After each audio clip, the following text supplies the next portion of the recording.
What's going on, everybody? Today I would like to check up on the Houston Texans because nobody really talks about the Texans for pretty good reason too.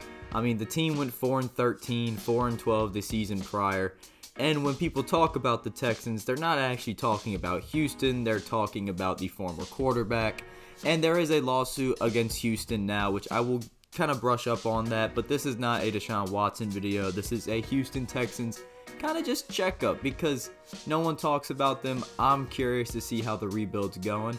So yeah, let's jump right into it, kind of discussing last year first, and more specifically the rookie quarterback that manned the team for 11 starts, Davis Mills. I think they got a pretty damn good steal with him during the third round of last year, especially with all the uncertainty surrounding Watson. Davis Mills certainly came in with zero expectations, and in his last 4 games he threw 8 touchdowns with 2 picks as the team went 2-2.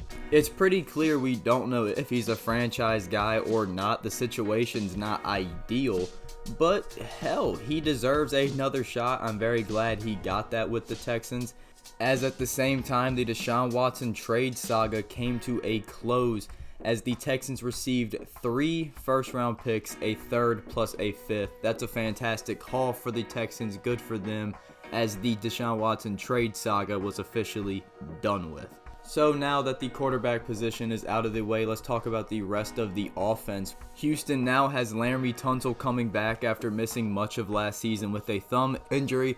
That is for sure a man you want to have. You're paying him $22 million, and yeah, he's one of the best left tackles in football. Talking about their right tackle, Titus Howard, hopefully they keep him there.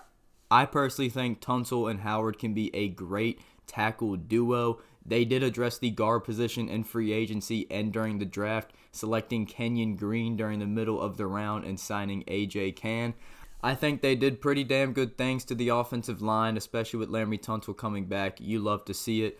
But I think where the Texans kind of missed this offseason was their lack of helping the rushing game. Rex Burkhead led this team in rushing last year with 427 yards.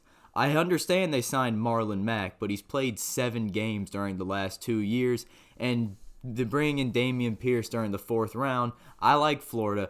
I don't think he's all that. I think they could have done more to help out the running back position, especially if Davis Mills falls off during his 2nd year, because we don't really know what he's going to be about. I think it would have been nice to kind of solidify the back position, but I do suppose they have a lot of trust in the passing game that now sees John Mechie III from Alabama, very fast player. That was a pretty good pickup, and they also extended Brandon Cooks, who I honestly forgot was as young as he was. He is only 28.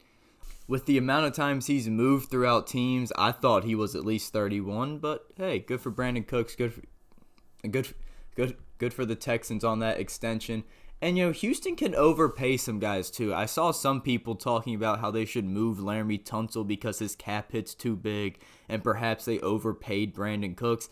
I don't believe those things, but I think it's kind of silly to say that because Houston, this is a rebuild right now, and then Houston has cap space. You can afford to overpay some guys by a few million. That's probably one of the only benefits of being in a rebuild, as long as you don't fuck it up as bad as the Jaguars have over the last decade. As long as you don't go that crazy, you'll be A-okay. So to wrap up the offense, I don't think it'll be anything crazy. I wish they would have addressed the rushing game more than they did. I mean, if Marlon Mack can stay healthy, then who knows? It could be a solid group, but I wouldn't really bank on that happening. And I wish Davis Mills the best of luck. No one had expectations for him, and he came in and played pretty well, so hopefully he keeps it up. Looking at the defense, and I'll also talk about the coaching staff here, Lovie Smith's defense is going through some changes. The most notable of such came during the draft with the number 3 overall pick. There was a lot of directions Houston could have went, but they went with Lovie Smith's guy and Derek Stingley Jr. I don't have a prospect analysis of the dude. All I can say is they certainly needed some damn secondary help, and hopefully he can be the guy to fix it. I know he's more boom or bust than projected all-pro guy. At least That is just what I've heard. Perhaps that's wrong. We'll just have to sit back and see. And then during the second round, they got another guy that Lovie Smith loves in Jalen Petrie. Raved about him being a sponge safety. I think it's great they're addressing the secondary as much as they are. That is certainly the way that the league is going, where every team needs corners, safeties. Teams are just stocking up and stocking up. I mean, look at the Ravens this offseason. They went crazy with the secondary, and for good reason. It's a passing league. You need people who can defend the pass, especially now that every team seems to have 4 viable wide receiver options. They also signed Steven Nelson, who is good enough to be a starter for a pretty bad team. I mean, he's been in the league for some years now, so I think he's a pretty solid pickup. When looking at the pass rush, we may see a pretty small breakout year from Jonathan Greenard, or perhaps a big one. The guy had 8 sacks last year, the 3rd round selection in 2020.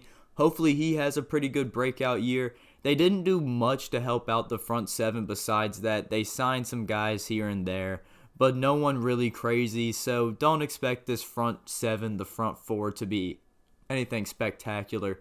So the defense, I don't think is going to be any good, really.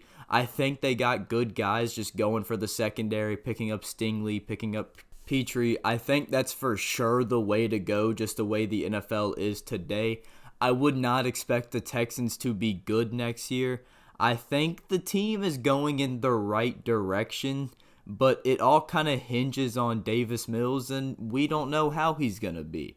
He came in with no expectations last year, and he really isn't coming in with expectations this year because no one's discussing the Texans. No one thinks they're going to be any good, and I don't necessarily blame them. But now I'm going to discuss some of the Deshaun Watson stuff and what it could mean for the Texans moving forward. If you don't know, now the Texans are being sued, a part of the Watson case, essentially saying the Texans knew the whole time and they didn't do anything. Now, if that's true and the Texans are found guilty, that spells trouble. They're already talking about Watson being suspended for indefinitely, like at least a year, but indefinitely after that. That draft pick haul they got could be in a little bit of jeopardy if that turns out to be true. At least they got what they got when they got it. Yeah, the Texans, they could lose some draft picks. They could be fined. Hopefully it's not true because that's extremely fucked up. If it is true, it's only alleged right now.